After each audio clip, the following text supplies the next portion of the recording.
రాజకీయాల్లో జైపాల్ రెడ్డి అజాత శత్రువు అన్నారు సీఎం రేవంత్ రెడ్డి. సమాచార హక్కు చట్టంలో జైపాల్ రెడ్డి ఎంతో కృషి చేశారన్నారు. సంస్కరణల అమలుకు జైపాల్ రెడ్డి తాపత్రయపడేవారన్నారు. తాజ్ కృష్ణలో జైపాల్ రెడ్డి డెమోక్రసీ అవార్డుల ప్రదానోత్సవం కార్యక్రమానికి ముఖ్య అతిథిగా హాజరయ్యారు సీఎం.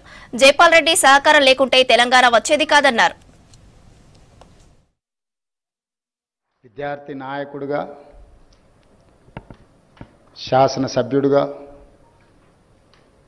పార్లమెంట్ సభ్యుడిగా, రాజ్యసభ సభ్యుడిగా, కేంద్ర మంత్రిగా వారు వివిధ హోదాలలో ప్రాతినిధ్యం వహించి సుదీర్ఘంగా 1969లో మొట్టమొదటిసారి కల్వకుర్తి శాసనసభ నియోజకవర్గం నుంచి ఉప ఎన్నికల్లో శాసనసభ్యుడిగా ఎన్నికై 4 పర్యాయాలు శాసనసభ్యుడిగా, 5 పర్యాయాలు లోక్సభ సభ్యుడిగా, 2 సార్లు రాజ్యసభ సభ్యుడిగా, రాజ్యసభలో ప్రధాన ప్రతిపక్ష నాయకుడిగా, కేంద్ర మంత్రిగా, ముఖ్యంగా కేంద్ర మంత్రిగా వారు పెట్రోలియం శాఖను నిర్వహిస్తున్నప్పుడు ఈ దేశంలో కీలకమైన అంశాలలో వాళ్ళు తీసుకున్న నిర్ణయం కానీ, ఇన్ఫర్మేషన్ అండ్ బ్రాడ్కాస్టింగ్ మినిస్టర్గా ఉన్నప్పుడు ప్రసార భారతి చట్టాన్ని వారు ప్రజాస్వామ్యాన్ని, ప్రతిపక్ష గళాన్ని ప్రజాస్వామ్యం బలోపేతం చేయడానికి ఉపయోగపడుతుందని నమ్మి విశ్వసించి ఒక బలమైన చట్టాన్ని దేశానికి వారు అందించారు. వారు ప్రజాస్వామ్యంలో ప్రతిపక్షానికి పాత్ర ఉన్నంతసేపే ప్రజా సమస్యలు పరిష్కారం అవుతాయని వారు విశ్వసించారు. కాబట్టి ఈరోజు ప్రసార భారతి చట్టం ఈ దేశానికి, ఈరోజు పత్రికలకు, ప్రసార సాధనాలకు, ప్రతిపక్షాలకు ఒక కీలకమైన పాత్ర పోషించే అవకాశాన్ని కల్పించింది. వారిని అటల్ బిహారీ వాజ్పేయి గారి నుంచి మొదలు పెడితే లాల్ కృష్ణ అద్వానీ, సుష్మా స్వరాజ్ గారు, పార్లమెంట్లో గొప్పగా రాణించిన వక్తల నుంచి మేధావుల వరకు వారిని ఎప్పుడూ రాజకీయ ప్రత్యర్థిగానో, సిద్ధాంత విభేదాలు మాత్రమే వారితో ఉండేవి. వ్యక్తిగతమైన వైరం ఎప్పుడూ జైపాల్ రెడ్డి గారికి దేశ రాజకీయాల్లో ఎప్పుడూ లేదు. వారు ప్రతిపక్షంలో ఉండి మాట్లాడిన ప్రసంగాలు, వారు విశ్లేషించిన విధానం ఈ రోజుకు పార్లమెంట్లో సెంట్రల్ హాల్లో సీనియర్స్ని కలిసినప్పుడు తెలుగు రాజకీయాల నుంచి, తెలంగాణ ప్రాంతం నుంచి ప్రాతినిధ్యం వహిస్తున్నాము అని తెలిసినప్పుడు ప్రొఫెసర్ సౌగత్ రాయ్ లాంటి సీనియర్ పార్లమెంటేరియన్స్ చాలా సందర్భాలలో సెంట్రల్ హాల్లో గుర్తు చేస్తూ ఉంటారు. బలమైన ముద్ర దేశ రాజకీయాలలో. మన రాష్ట్రంలో ఆనాడు ప్రతిపక్షంలో జైపాల్ రెడ్డి గారు ముద్ర వేసిండ్రు అని అంటే ఇది మన ప్రాంతం అనుకోవచ్చు. ఈ ప్రాంతం నుంచి 84లో మొదటిసారి పార్లమెంట్కి వెళ్ళినప్పుడు వారు దాదాపుగా 35 సంవత్సరాలు వెనుదిరిగి చూడకుండా దేశ రాజకీయాలలో వారు రాణించారు.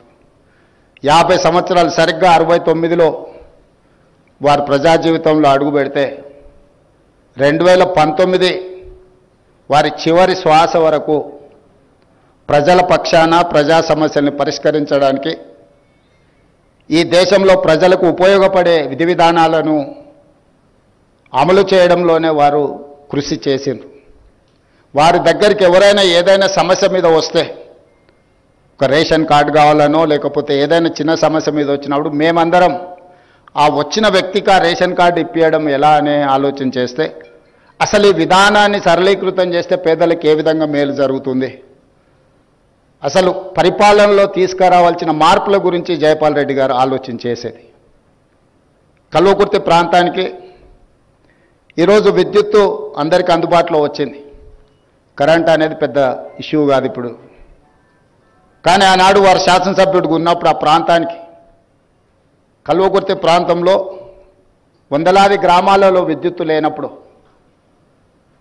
అక్కడి రైతులలో, అక్కడి పేదల జీవితాలలో వెలుగు నింపాలి అనంటే, అక్కడ అభివృద్ధి జరగాలి, వ్యవసాయంలో రాణించాలి అనంటే విద్యుత్ అవసరాన్ని మొట్టమొదట గుర్తించి ఆ రోజు వారు ఆ ప్రాంతాన్ని అత్యధిక అభివృద్ధి చెందడానికి అవసరమైన ప్రణాళికలను సిద్ధం చేశారు. అదేవిధంగా ఆ ప్రాంతంలో చదువుకున్న మిడ్ సెగ్మెంట్ ఈరోజు మనము ప్రొఫెషనల్స్ని చూస్తున్నాం, స్కిల్డ్, సెమీ స్కిల్డ్, అన్స్కిల్డ్. ఈ అన్స్కిల్డ్ సంబంధించిన ఆ రోజుల్లో రైతుల కుటుంబాల నుంచి వచ్చిన విద్యార్థులను, నిరుద్యోగ యువకులను వాళ్ళకున్న పరిజ్ఞానం మేరకు వివిధ డిపార్ట్మెంట్స్లో ఉద్యోగాలు ఇప్పించడం వల్ల ఈరోజు ఆ కల్వకుర్తి ప్రాంతంలో చాలా కుటుంబాలలో ఒక మార్పు వచ్చింది.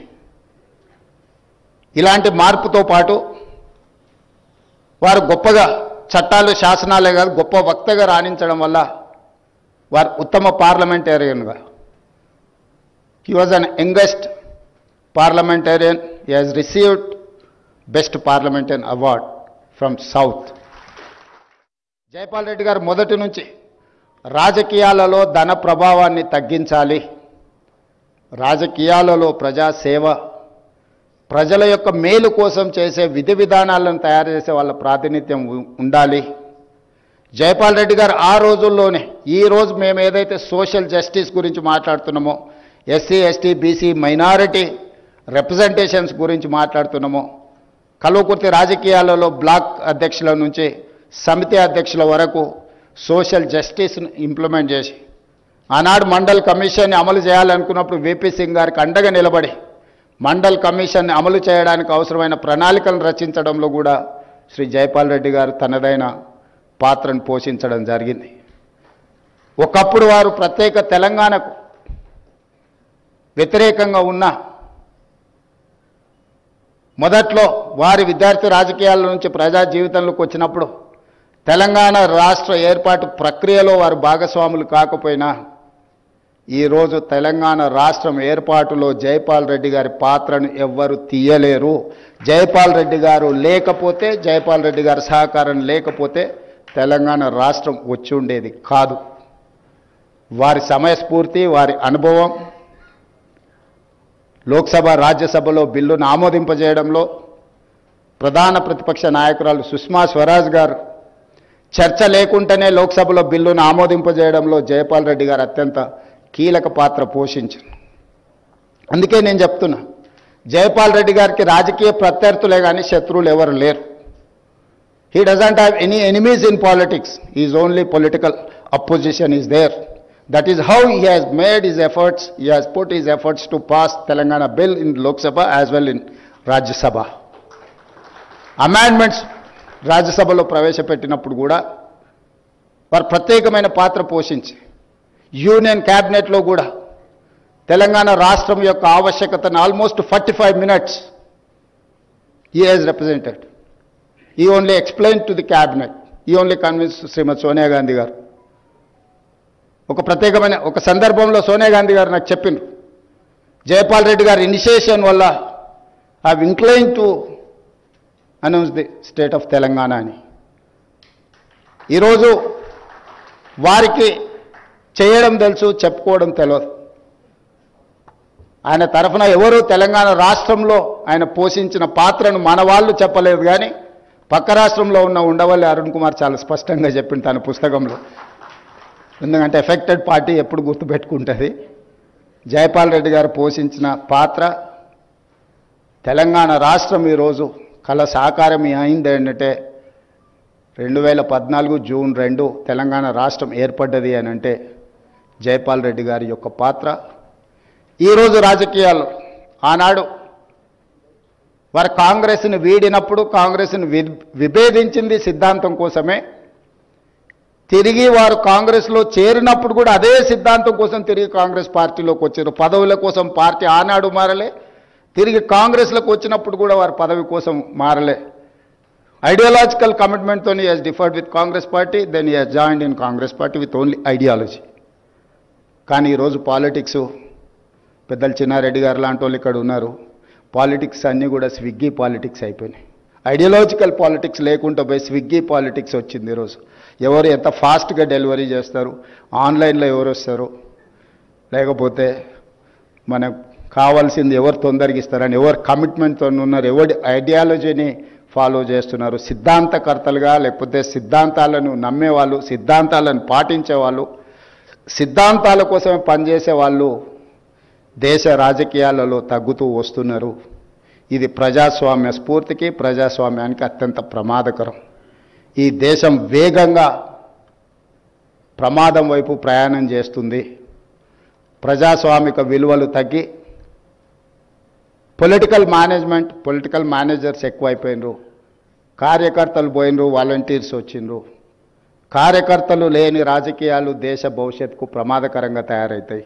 వాలంటీర్స్ వాళ్ళు ఎవరైనా, ఈవెంట్ మేనేజర్స్ ఎవరైనా, అవుట్సోర్సింగ్ ఎవరైనా ఏ డ్రెస్ కావాలంటే ఆ సీజన్కి ఆ డ్రెస్ వేసుకొని ఆ పని చేసి వెళ్తారు. పాలిటిక్స్ కూడా ఈరోజు ఆ విధంగా మారుతున్న సందర్భం. యూనివర్సిటీ విద్యార్థి రాజకీయాలలో సిద్ధాంతపరమైన రాజకీయాలు రావాల్సిన అవసరం ఉంది. దేశ రాజకీయాలలో ధన ప్రభావాన్ని తగ్గించాల్సిన అవసరం ఉంది. వ్యక్తిగత వైరుధ్యం, వ్యక్తిగత శత్రుత్వానికంటే సిద్ధాంతపరమైన భిన్నాభిప్రాయాలకు స్థానం ఉండాల్సిన రాజకీయాలు అవసరం ఉన్నాయి. అందుకే మేము శాసనసభలో ఎక్కువ పని దినాలను పెంచుకుంటూ వస్తున్నాం. నేను ముఖ్యమంత్రి అయినప్పటి నుంచి ఇప్పటివరకు ఎవరిని సభ నుంచి సస్పెండ్ చేయాలి. వాళ్ళు చెప్పాల్సుకున్నది ఏదైనా చెప్పండి, మేము వినడానికి సిద్ధంగా ఉన్నామని. పార్లమెంట్ డెమోక్రసీని నేను సంపూర్ణంగా విశ్వసిస్తాను. వాళ్ళు చెప్పాలి, వాళ్ళ అభిప్రాయం చెప్తే విన్నప్పుడు సహేతుకమైన సూచన చేసినా సలహా చేసినా ప్రభుత్వం తీసుకున్న నిర్ణయాలను సవరించుకోవడంలో మాకు ఎలాంటి ఇబ్బంది లేదు. సవరించుకుంటే మెరుగైన పరిపాలన మేమే అందిస్తే అది తప్పకుండా మా గౌరవాన్ని పెంచుతుంది తప్ప మా గౌరవాన్ని తగ్గించదు. అసలు ఎదురు ఉండే వాళ్ళు మాట్లాడనే వద్దు, ప్రజలకు నిరసన తెలిపే అవకాశమే ఇవ్వద్దన్న విధానము ఏమాత్రము మంచిది కాదు. ఉద్యమం ద్వారానే తెలంగాణ సాధించడమని చెప్పుకున్న వాళ్ళు ప్రజలకు ధర్నా చేసుకోవడానికి ధర్నా చౌక్ ఉండాలన్న పరిమితమైన జ్ఞానంతో పనిచేస్తే బాగుంటుంది. నేను ముఖ్యమంత్రి అయిన ఎంబడే ధర్నా చౌక్ను ఓపెన్ చేయించి ఎవరు నిరసన తెలపాలనుకున్నా మీరు నిరసన తెలపండి, మీ సమస్యల్ని ప్రభుత్వం దృష్టికి తీసుకురండి.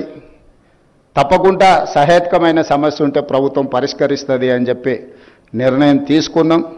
డెఫినెట్గా జైపాల్ రెడ్డి గారు ఒక నిలువెత్తు శిఖరం తెలంగాణ రాజకీయాలలో, దేశ రాజకీయాలలో. పివి నరసింహారావు గారి స్ఫూర్తి, కీర్తిశేషులు జైపాల్ రెడ్డి గారి స్ఫూర్తి తెలంగాణ రాజకీయాలలో ఉండాలి. విధానపరమైన నిర్ణయాలు, అభివృద్ధి కార్యక్రమాలు, సంక్షేమ పథకాలను బ్యాలెన్స్ చేసుకుంటూ తెలంగాణ రాష్ట్ర ప్రభుత్వాన్ని నడిపిస్తాం.